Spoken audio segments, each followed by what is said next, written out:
కరీంనగర్ జిల్లాలోని కల్వల ప్రాజెక్టు మొత్తడి మరమ్మతుల కోసం తెలంగాణ జాగృతి జిల్లా శాఖ ప్రత్యక్ష పోరాటానికి సిద్ధమైంది. గత 3 ఏళ్ల క్రితం కొట్టుకుపోయిన మొత్తడిని ఇప్పటి వరకు పట్టించుకోకపోవడంతో 20 గ్రామాల రైతులు సాగునీటి కోసం తీవ్ర ఇబ్బందులు పడుతున్నారని జాగృతి జిల్లా అధ్యక్షుడు హరిప్రసాద్ విమర్శించారు.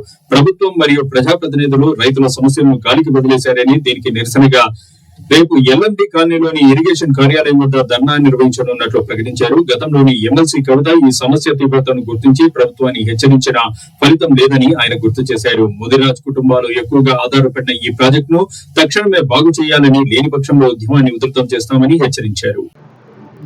రేపు కరీంనగర్ జిల్లా జాగృతి ఆధ్వర్యంలో మరి కల్వల ప్రాజెక్ట్, మానాకొండూర్, అదేవిధంగా హుజురాబాద్ నియోజకవర్గాలకు వారధిగా ఉన్నటువంటి కల్వల ప్రాజెక్టు మత్తడి కొట్టుకుపోయి దాదాపు 3 సంవత్సరాలు కావస్తున్నా మరి ప్రభుత్వం కల్వల ప్రాజెక్టు మరమ్మతులు చేపట్టాలనేటువంటి ఆలోచన ఈ ప్రభుత్వానికి ఇప్పటికీ రాలేదు. మరి జాగృతి జనం బాట సందర్భంగా అక్టోబర్ 31 నాడు మరి కవితక్క గారు స్వయంగా వెళ్ళి కల్వల ప్రాజెక్టు యొక్క పరిస్థితిని చూసి ఆ కొట్టుకుపోయినటువంటి ప్రాజెక్టును సందర్శించి మరి ప్రభుత్వానికి, ఇరిగేషన్ శాఖ మంత్రికి, కరీంనగర్ జిల్లా కలెక్టర్ గారికి ఒక మెమరాండం కూడా ఇవ్వడం జరిగింది. ఈ ప్రాజెక్టును అతి త్వరగా మీరు మరమ్మతులు చేపట్టి హుజురాబాద్, మానకొండూరు నియోజకవర్గ రైతులను ఆదుకోవాలని చెప్పి కవితక్క కోరడం జరిగింది. కానీ ఈ రోజు వరకు కూడా మరి పాలకులు మరి ఆ ప్రాజెక్టు విషయంలో పట్టించుకోకుండా నిర్లక్ష్యంగా వ్యవహరిస్తున్న కారణంగా మరి రేపు తెలంగాణ జాగృతి ఆధ్వర్యంలో ఇరిగేషన్ ఎస్సీ కార్యాలయానికి వెళ్ళి మరి ధర్నా చేపట్టి మరి అక్కడ ఎస్సీ గారికి ఒక మెమరాండం ఇవ్వాలని చెప్పి ఇలా జిల్లా శాఖ నాయకులందరం కూడా నిర్ణయించడం జరిగింది.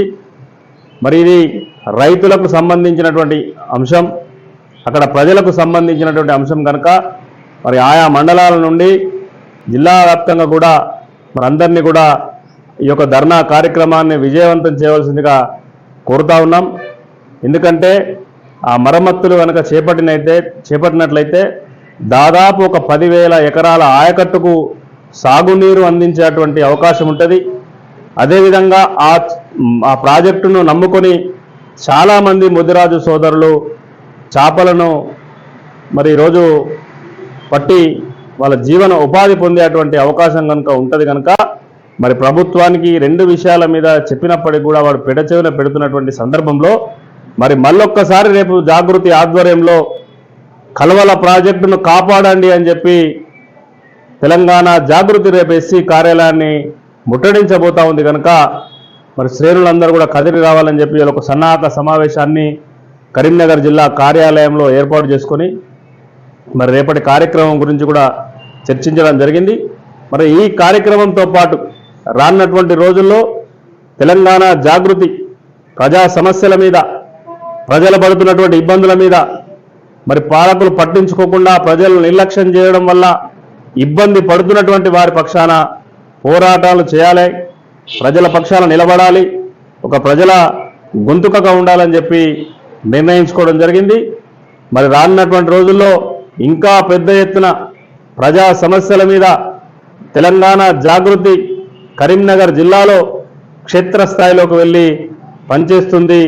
తద్వారా ప్రజా సమస్యల పరిష్కారం కోసం ఇప్పుడున్నటువంటి పాలక పక్షంతో మరి ఈ రోజు ఉన్నటువంటి ప్రతిపక్షం బాధ్యత అయినప్పటికీ కూడా పాలక పక్షం, ప్రతిపక్షం ఈ 2 కూడా ఒకటై పరిపాలన చేస్తున్నాయి. కనుక మరి జాగృతి ఒక ఉద్యమ సంస్థగా ఈ ప్రభుత్వానికి ప్రజల ఇబ్బందులను, ప్రజల బాధలను తెలియజేసేటువంటి కార్యక్రమం మరి భుజాన వేసుకున్నటువంటి జాగృతి రానున్నటువంటి రోజుల్లో కరీంనగర్ జిల్లాలో పెద్ద ఎత్తున ఉద్యమాలు చేపట్టి ప్రజా సమస్యల పరిష్కారం కోసం పనిచేస్తుందని ఈ సందర్భంగా తెలియజేస్తా ఉన్నాం. జై కవితక్క. జై జాగృతి జై జాగృతి కవితక్క గారి నాయకత్వం వర్ధిల్లాలి. కవితక్క గారి నాయకత్వం వర్ధిల్లాలి. కవితక్క గారి నాయకత్వం వర్ధిల్లాలి. జై కవితక్క జై కవితక్క జై కవితక్క జై కవితక్క జై జాగృతి జై జాగృతి జై జాగృతి జై జాగృతి.